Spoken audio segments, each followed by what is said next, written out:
یہ بنی گالا ہے، اسلام آباد کی پرائم پراپرٹی پر واقع وسیع و عریض رقبے پر مشتمل پاکستان کے وزیر اعظم عمران خان کا گھر۔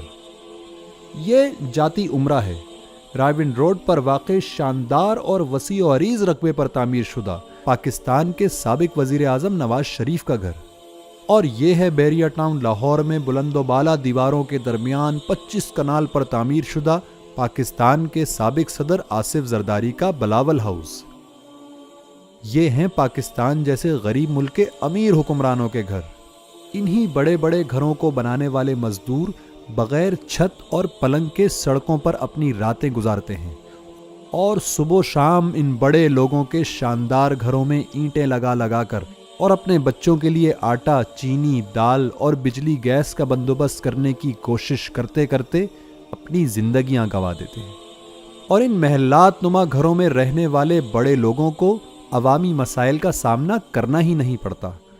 ان حکمرانوں کے بڑے بڑے گھر ہیں اور عیش سے بھری زندگی۔ اب ذرا امیر ملکوں کے غریب حکمرانوں کے گھر بھی دیکھ لیں۔ یہ یورپ کے سب سے امیر ملک جرمنی کی چانسلر اینجلا مرکل کا ذاتی گھر ہے۔ وہ چوتھی منزل پر 2 کمروں کے فلیٹ میں رہتی ہیں۔ Doctor Angela miracle quantum chemistry میں پی ایچ ڈی ہیں، جبکہ ان کے شوہر جوخم سوئر نے بھی کیمسٹری میں پی ایچ ڈی کی ہوئی ہے اور ہمبولڈٹ یونیورسٹی آف برلن میں پڑھاتے رہے ہیں۔ سادہ زندگی گزارنے والے ڈاکٹر جوخم مختلف شہروں کے دورے کرنے کے لیے سرکاری جہاز کے بجائے سستی ایئر لائن کے ٹکٹ خرید کر سفر کرتے ہیں۔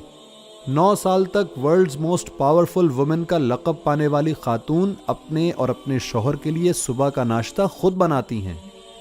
ایک اور امیر ملک نیوزی لینڈ کی وزیر اعظم جیسنڈا آرڈن نے اپنی رہائش کے لیے 1920 میں بنا محض 643 اسکوائر فٹ کا گھر خریدا۔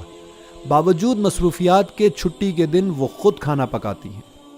اور یہ گھر بھی دیکھ لیں جو یوروگوئے کے سابق صدر ہوزے مویوکا کا ہے، جو اپنی صدارت کا پورا عرصہ اسی گھر میں رہے اور اپنی پرانی واکس ویگن میں سفر کرتے تھے۔ عام انسانوں کے درمیان زندگی گزارنے والے ہوزے مویوکا نے اپنی زندگی کے 14 سال جیل میں گزارے۔ ان آزمائشوں کی منزلوں سے گزر کر وہ اقتدار کی بلند ترین مسند پر پہنچے، لیکن مجال ہے کہ اپنا لائف سٹائل تبدیل کر لیا ہو۔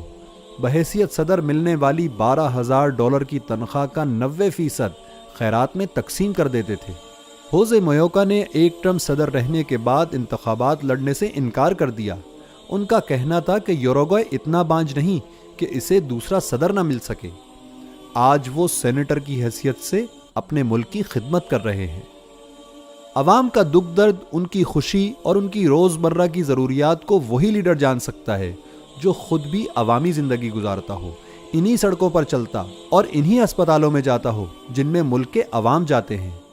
ایسے ہی لیڈر باعزت اور کرپشن سے پاک زندگی گزارتے ہیں اور عوام کے محبوب ہوتے ہیں۔